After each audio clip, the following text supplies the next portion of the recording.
उत्तिष्ठ भैरवस्वामिन् काशिकापुरपालक श्रीविश्वनाथ भक्तानां सम्पूरय मनोरथम्। स्नानाय गाङ्गसलिलेधसमर्चनाय विश्वेश्वरस्य बहुभक्तजना उपेताः श्रीकालभैरव लसन्ति भवन्निदेशम्।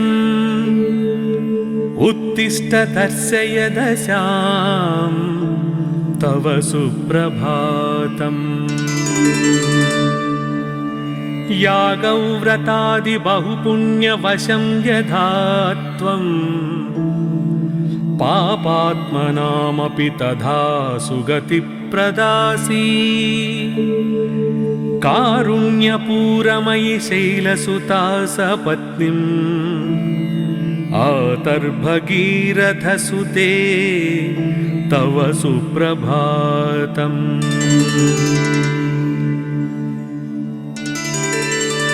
दुग्धप्रवाह कमनीय तरंगभंगी पुण्यप्रवाह परिपाधित भक्तसंगे। नित्यं तपस्वी जनसेवित पादपद्मे गंगे शरण्य शिवदे तव सुप्रभातम्। वाराणसी स्थित गजानन दुण्ठिराज सम्प्रार्थितेष्ट फलदान समर्थमूर्ते। उत्तिष्ठ विघ्न विरहाय भजामहे त्वाम्। श्री पार्वती तनय भोस्तव सुप्रभातम्। पूजास्पद प्रथममेव सुरेषु मध्ये सम्पूर्णे कुशल भक्त मनोरथानाम्। गीर्वाण वृंद परिपूजित पादपद्म संजायतां गणपते तव सुप्रभातम्। कात्यायनी प्रमथनाथ शरीरभागे भक्तालिगीतमुखरी कृतपादपद्मे। ब्रह्मादिदेवगणवन्दित दिव्यशौर्ये श्रीविश्वनाथ दयिते तव सुप्रभातम्। प्रातः प्रसीद विमले कमलायताक्षी कारुण्यपूर्ण हृदये नमतां शरण्ये। निर्धूत पाप निचये सुरपूजिताङ्घ्रे श्री विश्वनाथ दयिते तव सुप्रभातम्। सस्यानुकूल जलवर्षण कार्य हेतु शाकम्भरीति तव मान भुवि प्रसिद्धम्। सस्यातिजातमिह सुष्यति चान्नपूर्णे। उत्तिष्ठ सर्वफलदे तव सुप्रभातम्। सर्वोत्तमं मानव जन्म लब्ध्वा हि नस्ति जीवान् भुवि मर्त्यवर्गः। तद्धारणायुषु जहीहि निद्रां देव्यन्नपूर्णे तव सुप्रभातम्। श्रीकण्ठ कण्ठ द्रुतपन्नग नीलकण्ठ सोत्कण्ठभक्तनिवहोपहितोपकण्ठ उत्तिष्ठ सर्वजनमङ्गलसाधनाय विश्वप्रजा प्रथितभद्र जहीहि निद्राम् गङ्गाधराद्रितनया प्रिय शान्तमूर्ति वेदान्त वेद्य सकलेश्वर विश्वमूर्ते कूटस्थ नित्य निखिलागम गीत कीर्ते देवासुरार्चित विभो तव सुप्रभातम्। श्री विश्वनाथ करुणामृतपूर्ण सिन्धो सीतांशुखण्ड समलङ्कृत भव्यचूड भस्माङ्गराग परिशोभित सर्वदेह वाराणसी पुरपते तव सुप्रभातम्। देवादिदेव त्रिपुरान्तक दिव्यभाव गंगाधर प्रमथवन्दित सुन्दरांग नागेन्द्रहार नत भक्त भयापहार वाराणसी पुरपते तव सुप्रभातम्। वेदांत शास्त्र विशदीकृत दिव्यमूर्ति प्रत्यूष काल मुनिपुंगव गीतकीर्ते त्वय्यर्पितार्जित समस्त सुरक्षणस्य वाराणसी पुरपते तव सुप्रभातम्। कैलासवास मुनिसेवित पादपद्मा गंगाजलौघ परिषिक्त जटाकलाप वाचामगोचर विभो जटिल त्रिनेत्र वाराणसी पुरपते तव सुप्रभातम्।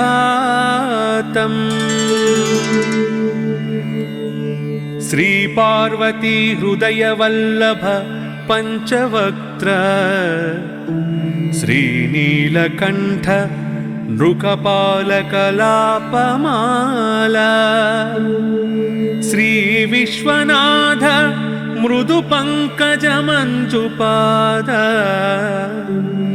श्री काशिका पुरपते तव सुप्रभातम्।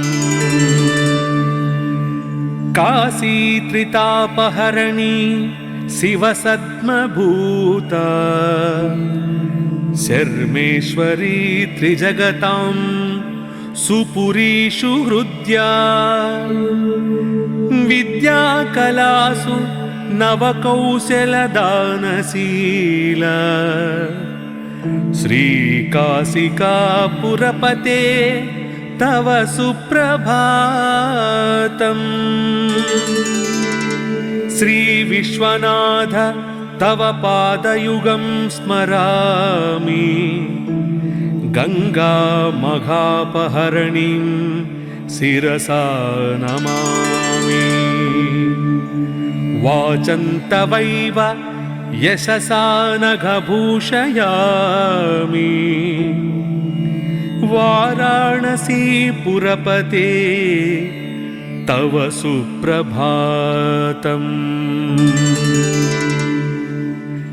नारीनतेश्वरयुतं निजचारुरूपं स्त्रीगौरवं जगति वर्धयितुं तनोषि गंगां हि धारयसि मूर्ध्नि तथैव देव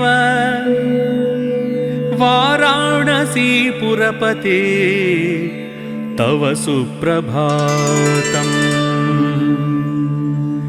त्वमेव माता च पिता त्वमेव त्वमेव बन्धुश्च सखा त्वमेव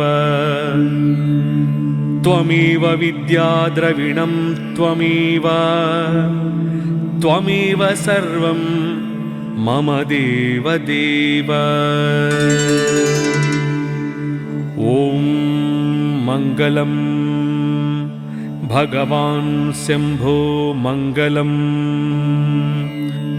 वृषभध्वज मङ्गलं पार्वतीनाथ मङ्गलं भक्तवत्सल।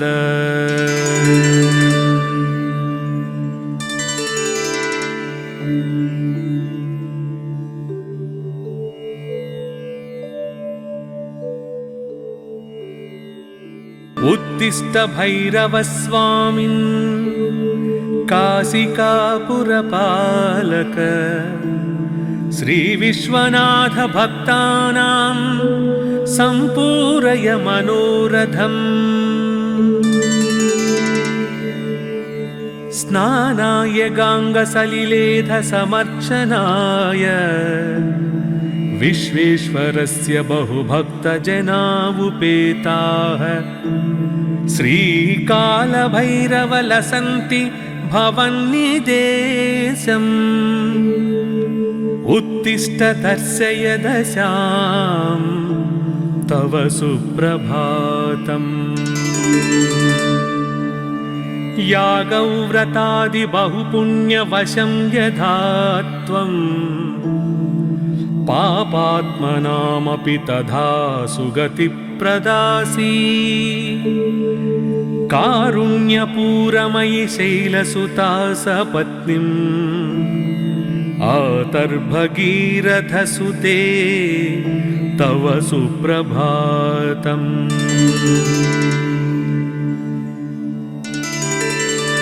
दुग्धप्रवाह कमनीय तरंगभंगी पुण्यप्रवाह परिपाधित भक्त संगे नित्यं तपस्वी जन सेवित पाद पद्मे गंगे शरण्य शिवदे तव सुप्रभातम्। वाराणसी स्थित गजानन दुण्ठिराज सम्प्रार्थितेष्ट फलदान समर्थमूर्ते उत्तिष्ठ विघ्न विरहाय भजामहे त्वाम्। श्री पार्वती तनय भोस्तव सुप्रभातम्।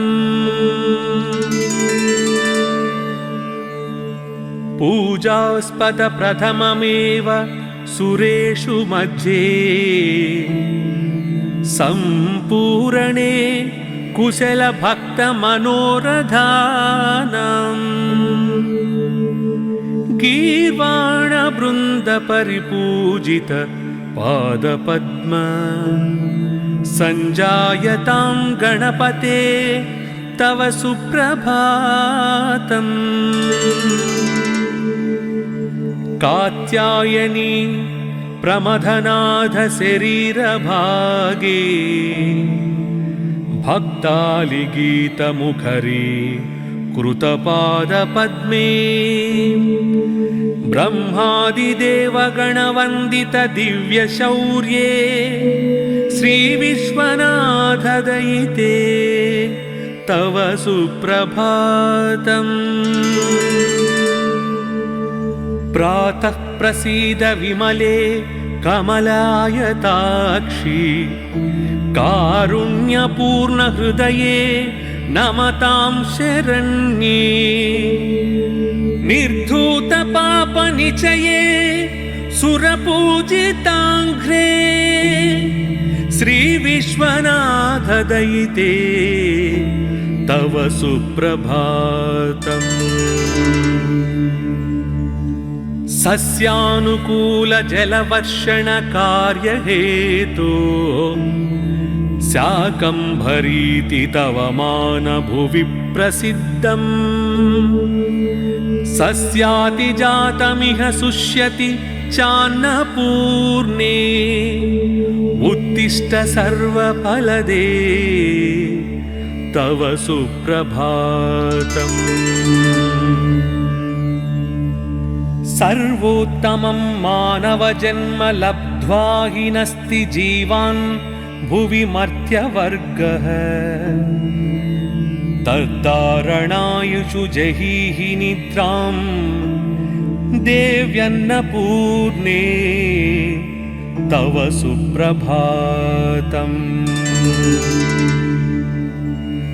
श्रीकण्ठकण्ठद्रुतपन्नगनीलकण्ठ सोत्कण्ठभक्तनिवहोपहितोपकण्ठ उत्तिष्ठ सर्वजनमङ्गलसाधनाय विश्वप्रजाप्रथितभद्र जहीहि निद्राम्।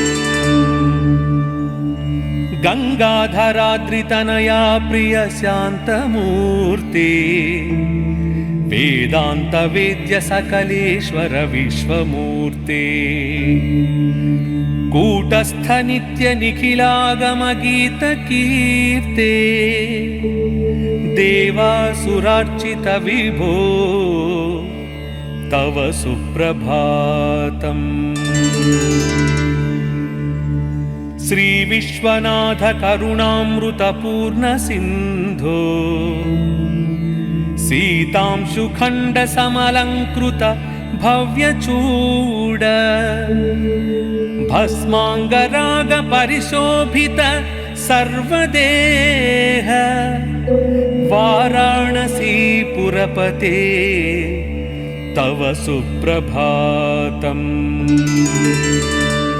देवादिदेव त्रिपुरान्तक दिव्यभाव गंगाधर प्रमथवन्दित सुन्दरांग नागेन्द्रहार नत भक्त भयापहार वाराणसीपुरपते तव सुप्रभातम्। वेदांत शास्त्र विशदीकृत दिव्यमूर्ति प्रत्यूष काल मुनिपुंगव गीतकीर्ते त्वय्यर्पितार्जित समस्त सुरक्षणस्य वाराणसीपुरपते तव सुप्रभातम्। कैलासवास मुनिसेवित पादपद्मा गंगाजलौघ परिषिक्त जटाकलाप वाचामगोचर विभो जटिल त्रिनेत्र वाराणसीपुरपते तव सुप्रभातम्।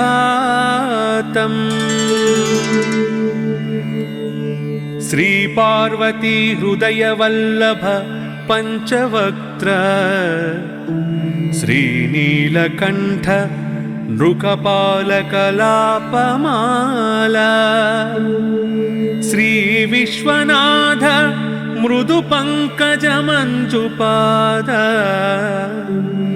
श्री काशिकापुरपते तव सुप्रभातम्। काशी त्रितापहरणी शिवसद्मभूता शर्मेश्वरी त्रिजगतां सुपुरीषु हृद्या विद्याकलासु नवकौशलदानशीला श्रीकाशिकापुरपते तव सुप्रभातम्। श्री विश्वनाथ तव पादयुगं स्मरामि गंगा मघापहरणीं शिरसा नमामि। वाचन्तवैव यशसा नघभूषयामि वाराणसीपुरपते तव सुप्रभातम्।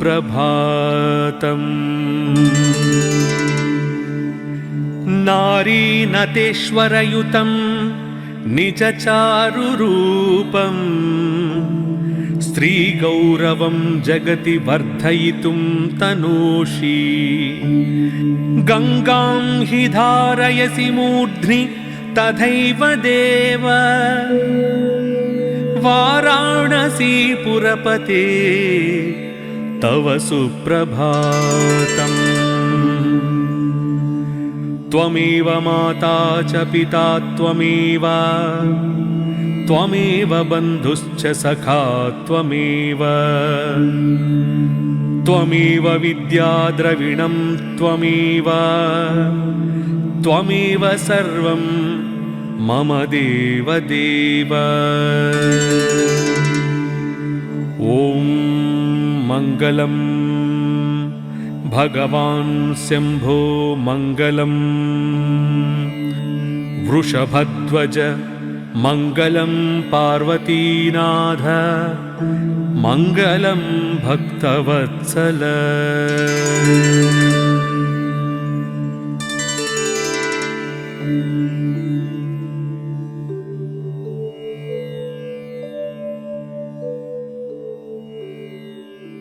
उत्तिष्ठ भैरवस्वामिन् काशिकापुरपालक श्रीविश्वनाथ भक्तानां सम्पूरय मनोरथम्। स्नानाय गाङ्गसलिलेधसमर्चनाय विश्वेश्वरस्य बहुभक्तजना उपेताः श्रीकालभैरवलसन्ति भवन्निदेशम्। उत्तिष्ठ दर्शय दशां तव सुप्रभातम्। यागव्रतादि बहुपुण्यवशं यथा त्वम् पापात्मनामपि तथा सुगतिप्रदासी कारुण्यपूरमयि शैलसुता सपत्नीम् आतर्भगीरथसुते तव सुप्रभातम्।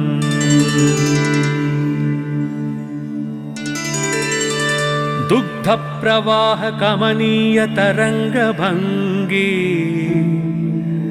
पुण्यप्रवाह परिपाधित भक्तसङ्गे नित्यं तपस्वी जनसेवित पादपद्मे गंगे शरण्य शिवदे तव सुप्रभातम्। वाराणसी स्थित गजानन दुण्ठिराज सम्प्रार्थितेष्ट फलदान समर्थमूर्ते उत्तिष्ठ विघ्नविरहाय भजामहे त्वां। श्रीपार्वती तनय भोस्तव सुप्रभातम्।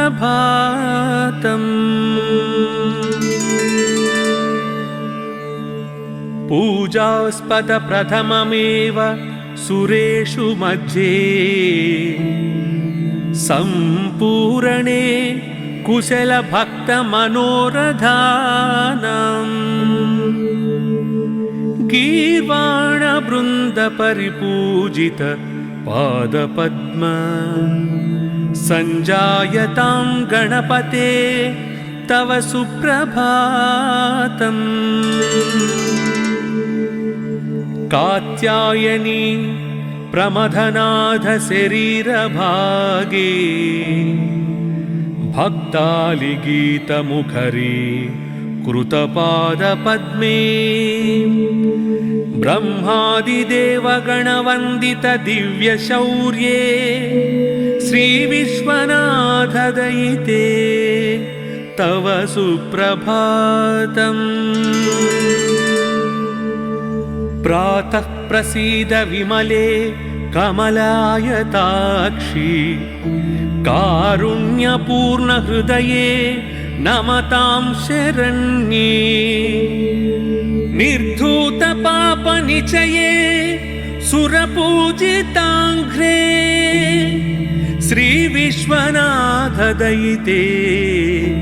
तव सुप्रभातम्। सस्यानुकूलजलवर्षणकार्यहेतो शाकम्भरीति तव मानभुवि प्रसिद्धम्। सस्यातिजातमिह शुष्यति चान्नपूर्णे उत्तिष्ठ सर्वफलदे तव सुप्रभातम्। सर्वोत्तमं मानवजन्म लब्ध्वा हि नस्ति जीवान् भुवि मर्त्यवर्गः। तद्धारणायुषु जहीहि निद्रां देव्यन्नपूर्णे तव सुप्रभातम्। श्रीकण्ठकण्ठद्रुतपन्नगनीलकण्ठ सोत्कण्ठभक्तनिवहोपहितोपकण्ठ उत्तिष्ठ सर्वजनमङ्गलसाधनाय विश्वप्रजाप्रथितभद्र जहीहि निद्राम्। गङ्गाधराद्रितनया प्रियशान्तमूर्ते वेदान्तवेद्य सकलेश्वर विश्वमूर्ते कूटस्थ नित्य निखिलागमगीतकीर्ते देवासुरार्चित विभो तव सुप्रभातम्। श्रीविश्वनाथ करुणामृतपूर्ण सिन्धो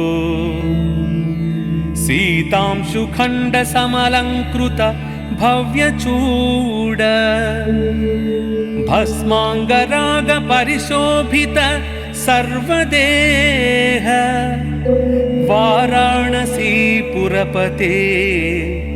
तव सुप्रभातम्। देवादिदेव त्रिपुरान्तक दिव्यभाव गंगाधर प्रमथवन्दित सुन्दरांग नागेन्द्रहार नत भक्त भयापहार वाराणसीपुरपते तव सुप्रभातम्। वेदांत शास्त्र विशदीकृत दिव्यमूर्ते प्रत्यूषकाल मुनिपुंगव गीतकीर्ते त्वय्यर्पितार्जित समस्त सुरक्षणस्य वाराणसीपुरपते तव सुप्रभातम्। कैलासवास मुनिसेवित पादपद्मा गंगाजलौघ परिषिक्त जटाकलाप वाचामगोचर विभो जटिल त्रिनेत्र वाराणसीपुरपते तव सुप्रभातम्।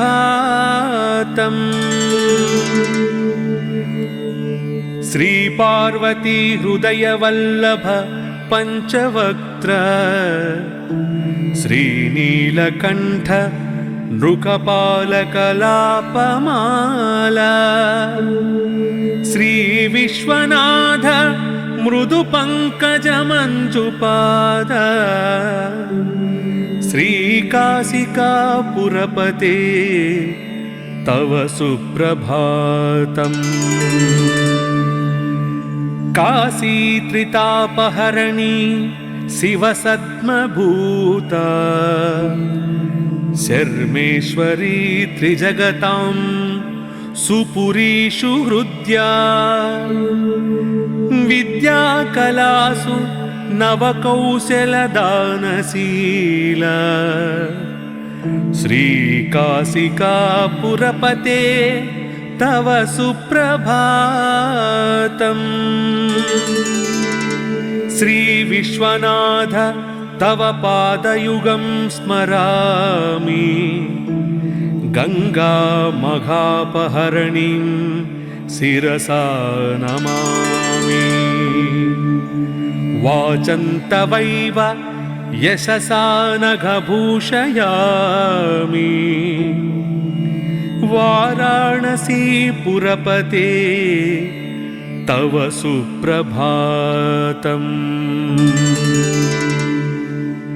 नारीनतेश्वरयुतं निजचारुरूपम्, स्त्रीगौरवं जगति वर्धयितुं तनोषि।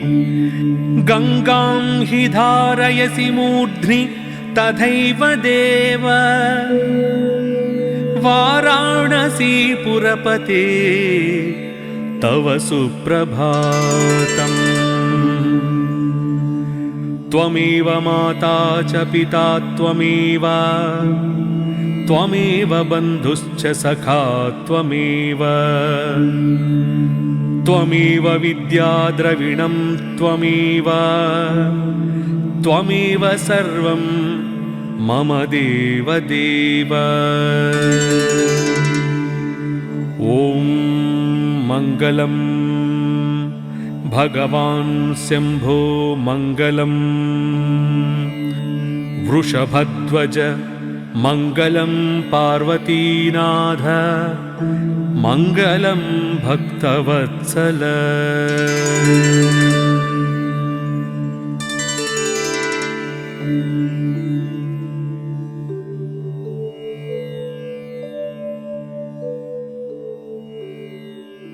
उत्तिष्ठ भैरवस्वामिन् काशिकापुरपालक, श्रीविश्वनाथ भक्तानां सम्पूरय मनोरथम्।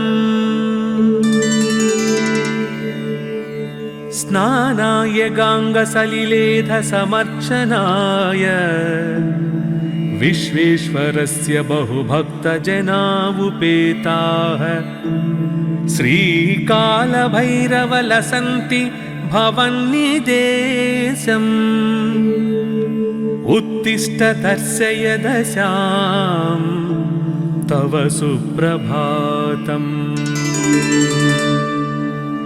यागव्रतादि बहुपुण्यवशं यथा त्वम्, पापात्मनामपि तथा सुगति प्रदासी। कारुण्यपूरमयि शैलसुता सपत्नीम्, आतर्भगीरथसुते तव सुप्रभातम्।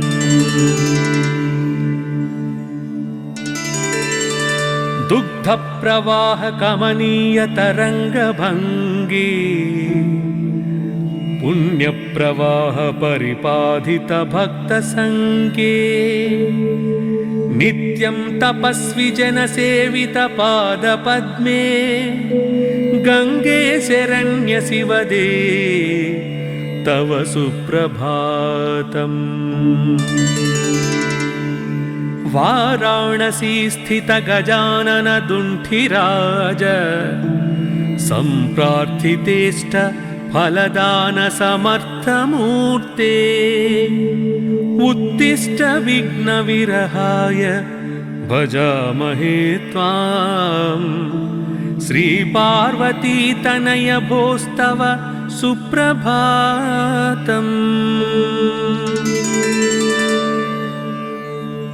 पूजास्पद प्रथममेव सुरेषु मध्ये,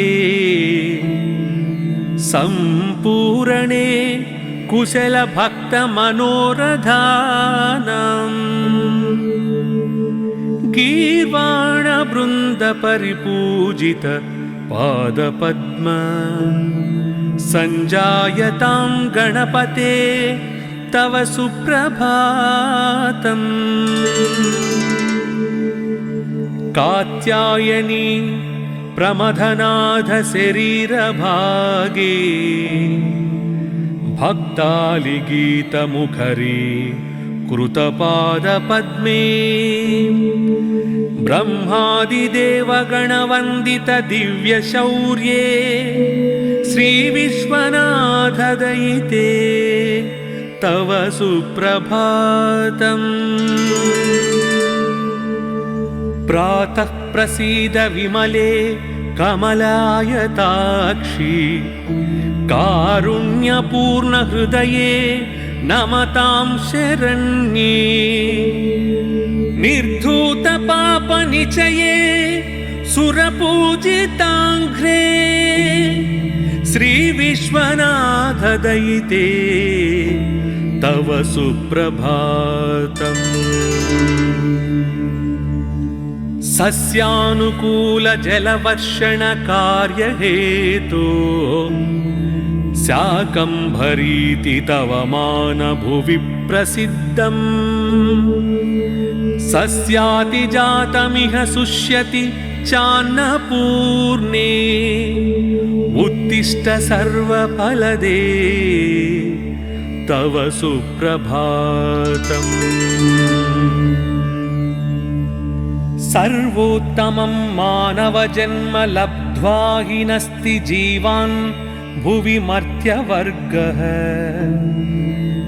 तद्धारणायुषु जहीहि निद्रां देव्यन्नपूर्णे तव सुप्रभातम्। श्रीकण्ठकण्ठद्रुतपन्नगनीलकण्ठ सोत्कण्ठभक्तनिवहोपहितोपकण्ठ उत्तिष्ठ सर्वजनमङ्गलसाधनाय विश्वप्रजाप्रथितभद्र जहीहि निद्राम्।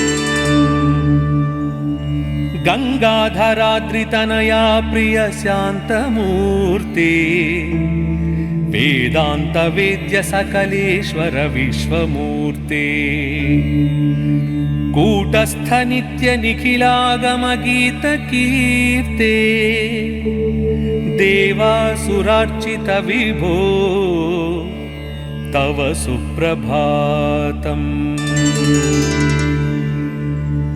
श्रीविश्वनाथ करुणामृतपूर्ण सिन्धो सीतांशुखण्ड समलङ्कृत भव्यचूड भस्माङ्गराग परिशोभित सर्वदेह वाराणसीपुरपते तव सुप्रभातम्। देवादिदेव त्रिपुरान्तक दिव्यभाव गंगाधर प्रमथवन्दित सुन्दरांग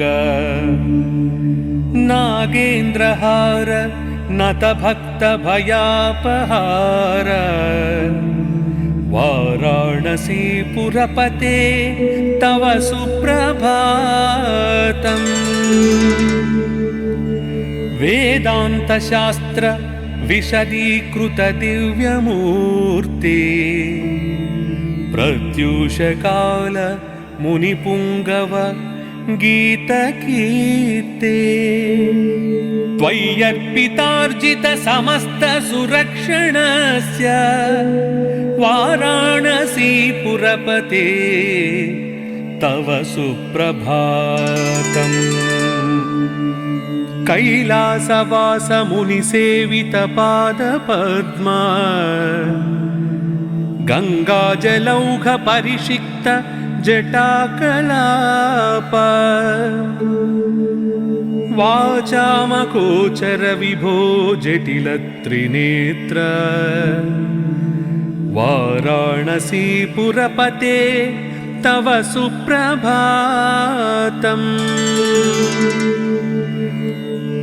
श्री पार्वती हृदय वल्लभ पंचवक्त्र श्रीनीलकंठ नृकपालकलापमाला श्री विश्वनाथ मृदु पंकज मंजुपाद श्रीकाशिकापुरपते तव सुप्रभातम्।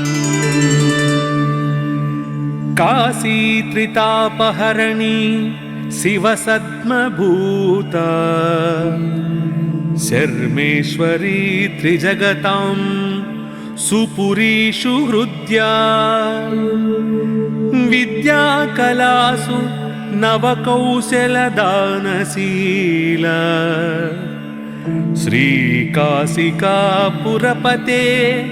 तव सुप्रभातम्।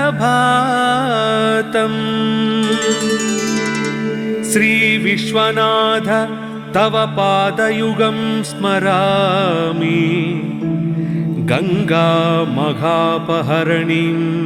शिरसा नमामि। वाचन्तवैव यशसा नघभूषयामि वाराणसीपुरपते तव सुप्रभातम्। नारीनटेश्वरयुतं निजचारुरूपं स्त्रीगौरवं जगति वर्धयितुं तनोषि।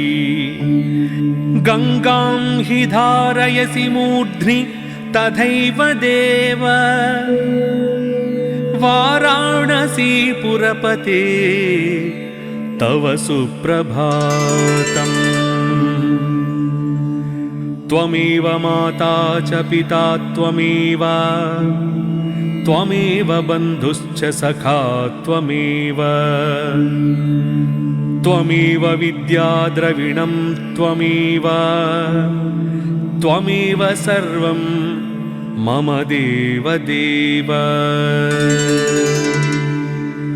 ॐ मङ्गलं भगवान् शम्भो मङ्गलं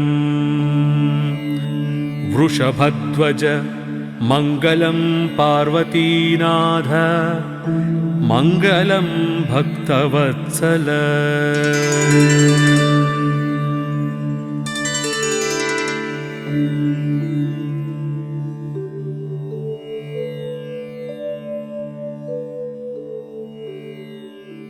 उत्तिष्ठ भैरवस्वामिन् काशिकापुरपालक श्रीविश्वनाथ भक्तानां सम्पूरय मनोरथम्। स्नानाय गाङ्गसलिलेधसमर्चनाय विश्वेश्वरस्य बहुभक्तजनावुपेताः श्रीकालभैरवलसन्ति भवन्निदेशम्। उत्तिष्ठ दर्शय दशां तव सुप्रभातम्। यागव्रतादि बहुपुण्यवशं यथा त्वं पापात्मनामपि तथा सुगतिप्रदासी। कारुण्यपूरमयि शैलसुता सपत्नीम् आतर्भगीरथसुते तव सुप्रभातम्।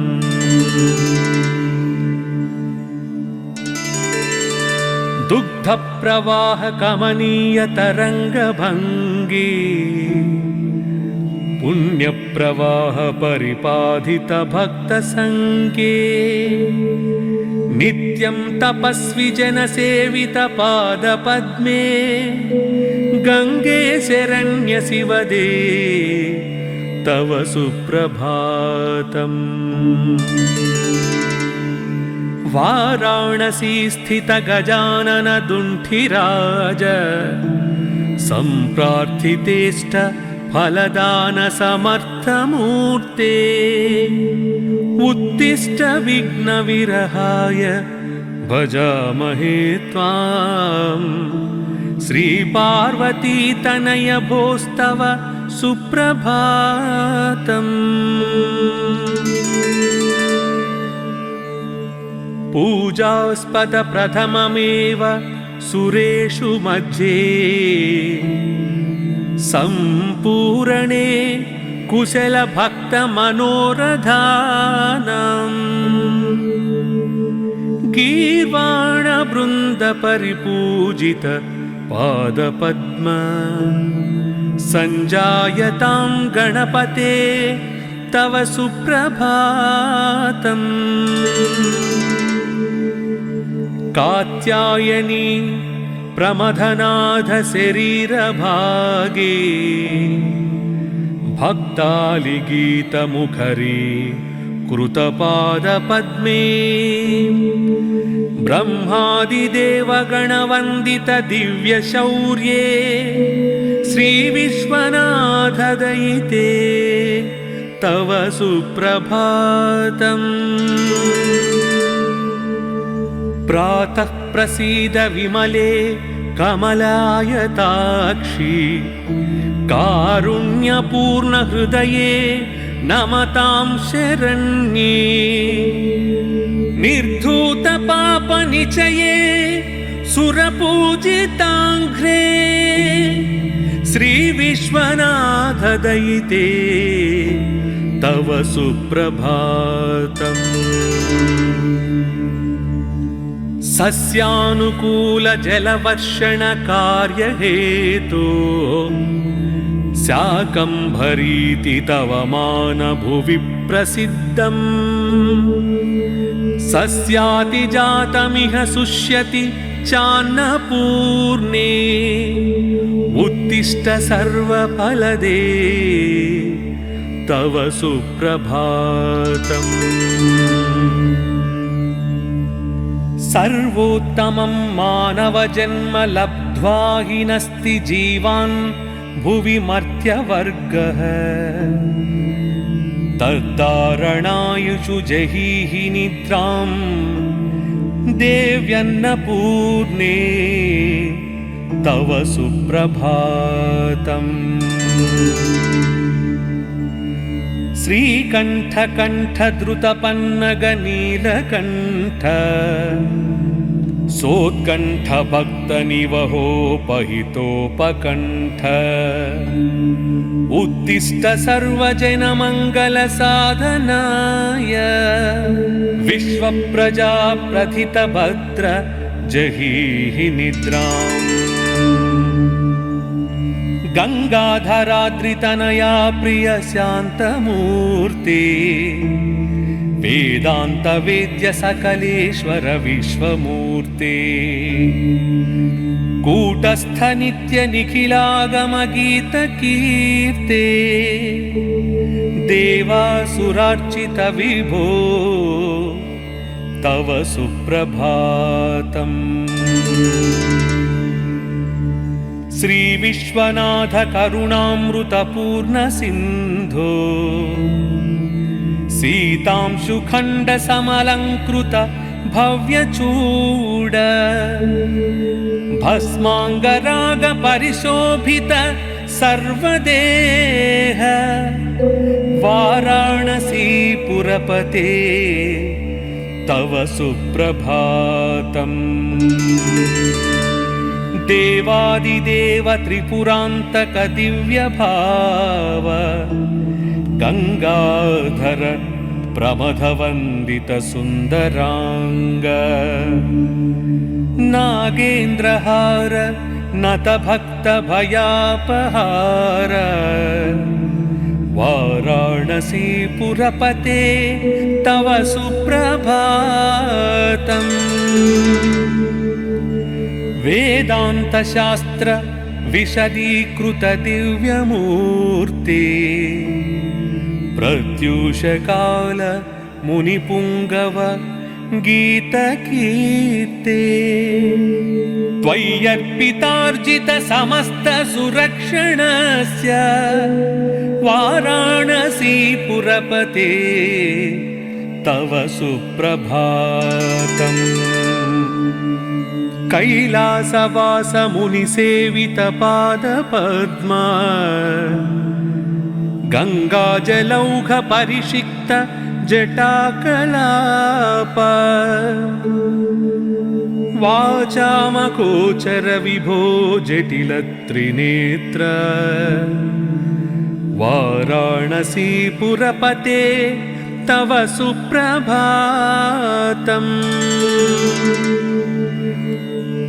श्रीपार्वती हृदयवल्लभ पञ्चवक्त्र श्रीनीलकण्ठ नृकपालकलापमाला श्रीविश्वनाथ मृदुपङ्कजमञ्जुपाद श्रीकाशिकापुरपते तव सुप्रभातम् काशीत्रितापहरणी शिवसद्मभूता शर्मेश्वरी त्रिजगतां सुपुरीषु हृद्या विद्याकलासु नवकौशलदानशीला श्रीकाशिकापुरपते तव सुप्रभातम्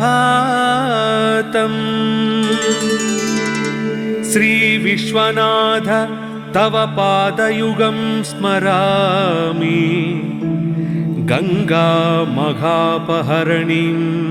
शिरसा नमामि वाचन्तवैव यशसा नघभूषयामि वाराणसीपुरपते तव सुप्रभातम् नारीनतेश्वरयुतं निजचारुरूपं स्त्रीगौरवं जगति वर्धयितुं तनूषि गङ्गां हि धारयसि मूर्ध्नि तथैव देव वाराणसीपुरपते तव सुप्रभातम् त्वमेव माता च पिता त्वमेव त्वमेव बन्धुश्च सखा त्वमेव त्वमेव विद्याद्रविणं त्वमेव त्वमेव सर्वं मम देवदेव ॐ मङ्गलं भगवान् शम्भो मङ्गलं वृषभध्वज मङ्गलं पार्वतीनाथ मङ्गलं भक्तवत्सल।